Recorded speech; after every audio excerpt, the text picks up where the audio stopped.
आज मैं आप लोगों के लिए एक नई लेक्चर सीरीज लेके आया हूँ जो कि फ्लूइड मैकेनिक्स से रिलेटेड है और ये प्रीवियस ईयर क्वेश्चन की सीरीज होगी पूरी, जो कि इंजीनियरिंग सर्विसेज स्पेसिफिक जो एग्ज़ाम है उसमें आए हुए प्रीवियस ईयर क्वेश्चंस होंगे। इसमें मैं कोशिश करूँगा 20 to 25 ईयर के क्वेश्चंस को करने का, और ये कंप्लीट लेक्चर सीरीज होगी। इसमें फ्लूइड के और फ्लूइड मशीनरी दोनों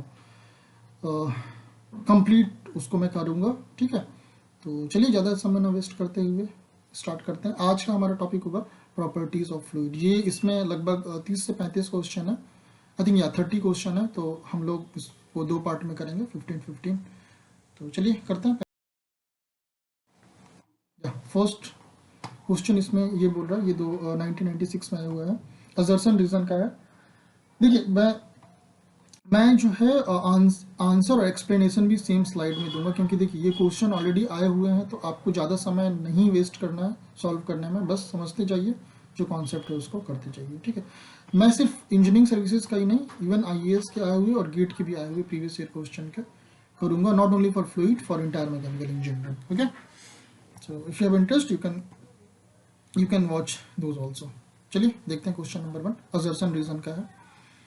तो पहला बोल रहा है, सॉरी, असर्शन बोल रहा है, in a fluid the rate of deformation is far more important than the total deformation itself. सही है, एकदम सही है, ठीक है।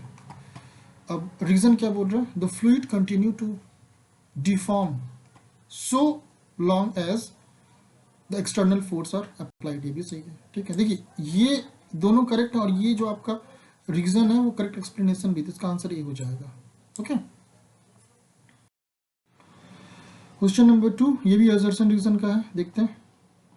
इन अ फ्लूइड, 2009 में आया हुआ है, in a fluid the rate of deformation is far more important than total deformation itself. ये भी सही है, okay. A fluid continue to deform so long as external forces applied. ये भी सही है। देखिए ये वही क्वेश्चन है पिछला वाला, लेकिन अलग अलग साल में, वो डिफरेंट ईयर में सेम ही क्वेश्चन को रिपीट कर दिया, ओके। करेक्ट है, करेक्ट एक्सप्लेनेशन भी, तो इसका आंसर ही हो जाएगा, ठीक है। आप यहाँ पे पढ़ सकते हैं, थोड़ा बहुत एक्सप्लेनेशन दिया हुआ है, you can read. Next viscosity related है, okay. Newton's law of viscosity depends on, तो shear stress rate of strain tau is equal to mu d by d y, वही होता है, बस आपका सी आंसर हो जाएगा, ओके।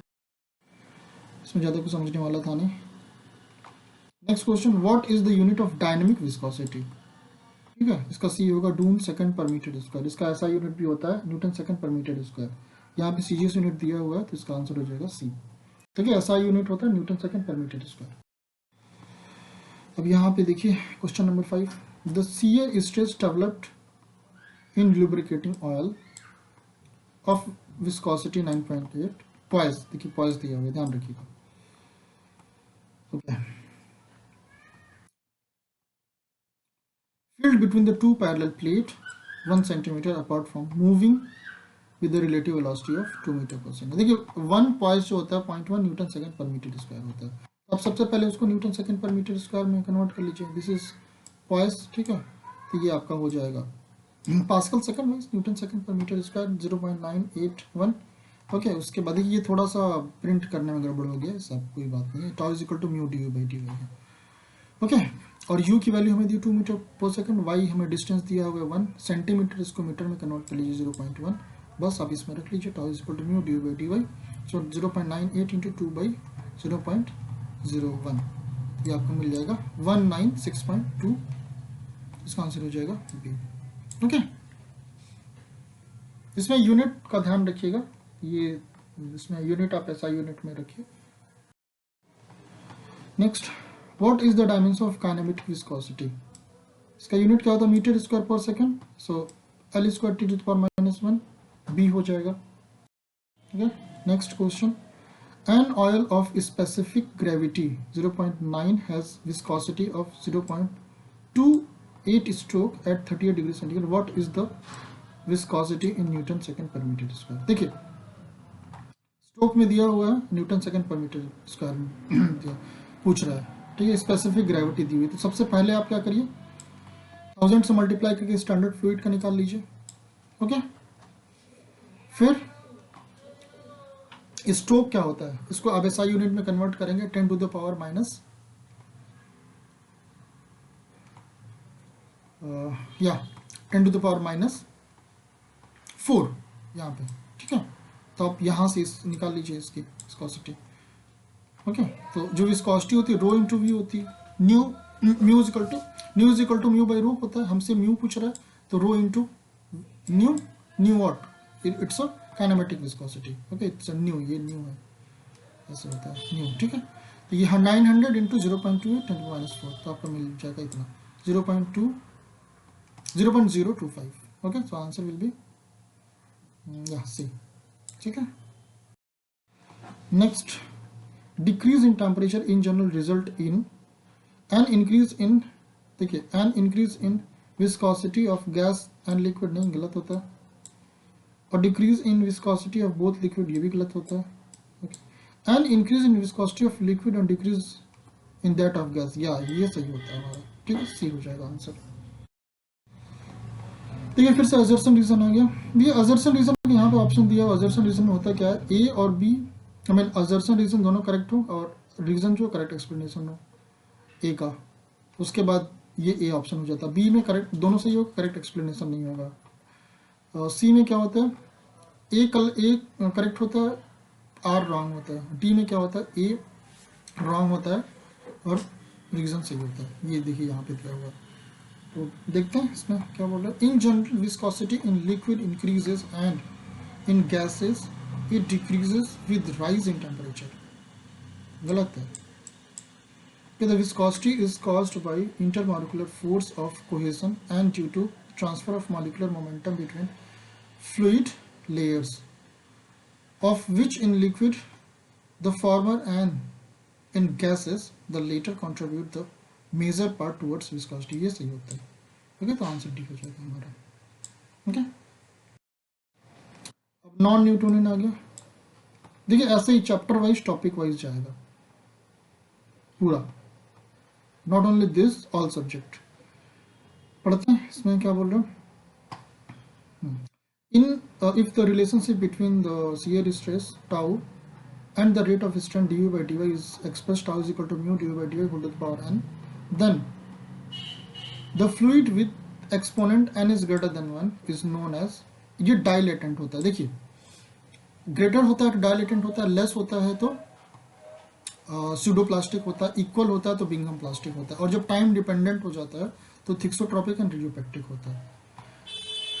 ये 5 तरीके के होते हैं। ओके, तो ये देखिए नॉन न्यूटोनियन आपको अच्छे से समझना है तो मेरी फ्लूइड के लेक्चर सीरीज है, उसमें मैंने एक चार्ट बना के काफ़ी अच्छे से बताया है, तो आप वहाँ से जाके अच्छे से कर सकते हैं इस चीज़ को। ठीक है, आपका कोई क्वेश्चन गलत नहीं होगा। इसमें ग्रेटर होता है तो डायलेटेंट, लेस होता है तो WhatsApp pseudoplastic is equal to 1 होता है तो नॉट 0, इक्वल टू 1 होता है तो बिंघम प्लास्टिक होता है। ओके, या next question is match list इसमें दिया हुआ है। ओके, करते हैं। देखिए आइडियल फ्लूइड में 0 होता है, शियर स्ट्रेस 0 होता है, इट विल बी 4 किसमें है, देखिए 2 में, तो ये हमारा गलत हो गया, ए और सी तो गलत हो गया सीधा सीधा। ठीक है, न्यूटोनियन फ्लूइड में क्या होता है, लीनियरली वेरी करता है। ओके, इसका हो जाएगा 2 ऐसा। ठीक है, तो हमारा डी ऑप्शन हो जाएगा। ये इसके बाद किसी में मैच नहीं करा, ये भी गलत हो गया। अब मैच करा लो। उसके बाद नॉन न्यूटोनियन जो होता है लीनियरली डिपेंड नहीं करता है। ओके, एंड बिंघम प्लास्टिक का ये हो जाएगा, fluid behave like a solid until a minimum yield stress beyond which it exhibit a linear relationship between shear stress at the standard। See, the Bingham plastic fluid, जैसे आप हमारा toothpaste होता है वो बिंघम प्लास्टिक फ्लूइड, जिसकी viscosity बहुत ज़्यादा होती है, वो होता है बिंघम प्लास्टिक फ्लूइड। अब जैसे आपको मैं बता रहा हूँ, अब टूथपेस्ट को बिंघम प्लास्टिक बोल सकते हैं, बट एक्चुअली में जो बिंघम प्लास्टिक फ्लूइड होता है, जब हम लोग ड्रिलिंग करते हैं, ड्रिलिंग ये जो ONGC वगैरह करती हैं, समुंदर के अंदर ऑयल निकालने के लिए, तो वो 1 किलोमीटर अंदर जाते हैं। अब सोचिए कि अगर आप थोड़ा पतला भी उसके ड्रिल करेंगे, तो सोचिए अगर आप 1 किलोमीटर जा रहे हैं तो कितना उसमें मटेरियल बाहर भेजना पड़ेगा। तो वो क्या होता है कि वो जैसे जैसे ड्रिल करते हैं वैसे वैसे बिंगम प्लास्टिक फ्लूइड भी डालते हैं, तो वो उसकी विस्कोसिटी काफ़ी ज़्यादा होती है, वो उसको मिक्स करके बाहर की तरफ में फेंकता है, वो कन्वेयर से फेंक देते हैं उसको बाहर। तो वहाँ पे ये ड्रिलिंग यूज होता है Bingham plastic fluid. Okay, next आपका देखिए ये क्वेश्चन क्या बोल रहा है, इसमें देखिए स्ट्रेस दिया है, स्ट्रेन दिया है, फिर बोल रहा है कि ये कौन सा फ्लूइड होगा। ये इस क्वेश्चन को करने का तरीका ये होता है, tau is equal to a plus b d u by d y whole to the power n, ऐसे नॉन न्यूटोनियन फ्लूइड का एक्सप्रेशन होता है। अब यहाँ पे तीन कंडीशन दिए हुए हैं, स्ट्रेन रेट और स्ट्रेन। तो जब तीनों कंडीशन उसमें रखिए, आपको तीन इक्वेशन मिलेंगे, उसमें तीन अननोन होंगे, तीनों को सॉल्व करिए, एन की वैल्यू निकालिए, एन की वैल्यू आपको ग्रेटर देन 1 मिलेगी, तो इसका आंसर हो जाएगा डी, डाइलेटेंट। यहाँ पे ग्राफ बना के, अगर आप ग्राफ बना के भी कर सकते हैं, बट जनरल तरीके से आपको करना है तो tau is equal to a plus b d u by d y whole to the power n, ये इक्वेशन हो जाएगा। एक बार ये वाला इक्वेशन सेटिस्फाई कराइए, एक बार ये कराइए, एक बार ये कराइए, ठीक है। इसके बाद आपको तीन इक्वेशन मिल जाएंगे, ए बी, उसमें एन कांस्टेंट होगा, तीनों को सॉल्व करिए, तीनों के लिए सॉल्व करिए, आप देखेंगे एन की वैल्यू ग्रेटर देन 1 आएगी। तो एन की वैल्यू ग्रेटर देन 1 के लिए क्या हो जाता है, डाइलेटेंट हो जाता है। तो हमारा आंसर हो जाएगा डी। ओके, ये क्वेश्चन जो मेरा लेक्चर सीरीज है फ्लूइड मैकेनिक्स की, उसमें मैंने इसको सॉल्व किया है। तो अगर आप वो देखेंगे, उसमें नॉन न्यूटोनियन फ्लूइड वाला जो चैप्टर होगा, मीन ऑब्वियसली जो प्रॉपर्टीज ऑफ फ्लूइड वाला चैप्टर होगा, उसमें मैंने इस क्वेश्चन को किया हुआ है। आप वहाँ से जब आप लेक्चर करेंगे तो आपको इसका सोल्यूशन भी मिल जाएगा, ठीक है। बट यहाँ पे डायलेट होगा।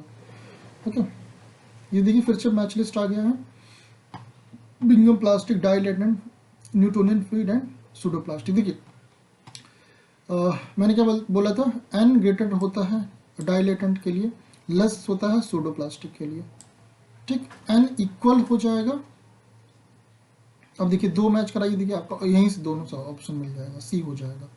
N is less than 1, 4, B 4, ठीक है। ये देखिए थोड़ा सा ये इधर आएगा, शिफ्ट हो गया एक चीज, बी 4 एंड सी 2 और किसी में नहीं है, देखिए आपका ये आंसर हो जाएगा सी, ठीक। लेकिन अगर आपको मैच कराना है फिर भी, तो न्यूटोनियन में क्या हो जाता है, tau is equal to mu d by d y, ये हो जाएगा ऐसा ऑब्वियसली, और ये जो आपका होगा बिंगम प्लास्टिक हो जाएगा दिस वन, ठीक है। Answer will be C for this question, ठीक है। ये इसके बाद नेक्स्ट है assertion reason, blood is a Newtonian fluid, no blood is a non Newtonian fluid, यही आपका गलत है पहला, ठीक है। Blood is a non Newtonian fluid, the rate of strain varies non linearly with shear stress for blood, ये सही है, answer is blood is a Newtonian fluid. अगला नेक्स्ट करते हैं इसको, देखिए आइडियल फ्लूइड, ओके, इसमें देखिए यहाँ पे 6, इस साइड में 6, इधर में 4 है। तो अब पहले इस देखिए मरकरी ऑफ क्लास, ये कैपिलरी राइस होता है, डी का हो जाएगा 4, ओके। ये देखिए डी का 4, ये दोनों गलत हो गया, दो ऑप्शन तो गलत हो गए हमारे एक से ही। म्यू बाई रो क्या होता है, ये होती है काइनेमेटिक विस्कोसिटी होती है, ये 5, ठीक है। तो बस यही देखिए दो हमको मिल गया, दो ही से मिल गया, बाकी को मिलाने की जरूरत ही नहीं, ठीक है। तो हमारा हो जाएगा आंसर डी, ठीक है। आपको लेकिन मिलाना है आगे, तो न्यूटोनियन फ्लूइड देखिए या बी जो हो जाएगा 2, तो सर अब मिला लीजिएगा इसमें, इसको अब टाइम वेस्ट करने की जरूरत नहीं है, आप यहाँ पे देखिए ये आपको आंसर मिल गया, आप मिला लीजिए, ठीक है। ये काफ़ी क्वेश्चन हम लोग इससे पहले भी कर चुके हैं, एक ही चीज़ बार, ठीक है। तो ये कंप्लीट होता है part 1 of fluid mechanics previous year question of engineering services. Okay, will do part 2 as well, उसमें हम लोग पूरा प्रॉपर्टीज ऑफ फ्लूइड कंप्लीट कर देंगे। Thank you for listening.